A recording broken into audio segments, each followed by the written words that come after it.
नमस्कार, हम डिम्पल मिश्रा स्वागत करतनी रउरा सबके अपना चैनल भारत लोकगीत पे। आज हम अपना चैनल पे आप सब खातिर लेके आए बने एक बहुत ही अच्छा प्यारा सा शिव जी के गीत। आप सभी ये गीत सुनिए। अगर ये गीत पसंद आए तो लाइक सब्सक्राइब शेयर करें और कमेंट करके बताएं कि ये गीत आप सबके कैसन लागल है। आरे शिवाजी के बगिया में धतुरा के पेड़ है। आरे रन बन पसरेला धतुरा के डाढ़ है।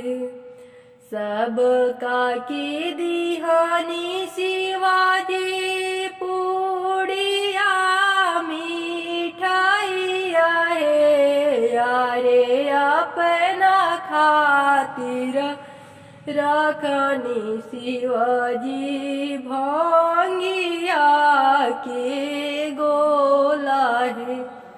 अरे अपना खातिर रखनी शिवाजी भांगिया के गोला है।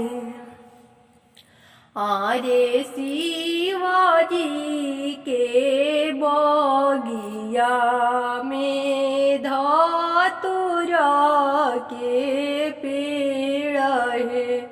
अरे रन बन पसरेला धतुरा के डाढ़ है। सबका के दिहानी शिवाजी कोठा से आटारी है। यारे अपना खातिर रखनी शिवाजी टूटही मड़ैया है। अरे अपना खातिर रखनी शिवाजी टूटही मड़ैया है। सबका के दिहानी शिवाजी हाथिया से गोड़ा है।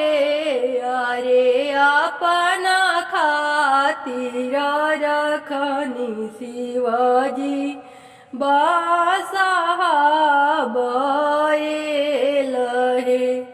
अरे अपना खातिर रखनी शिवाजी बादशाह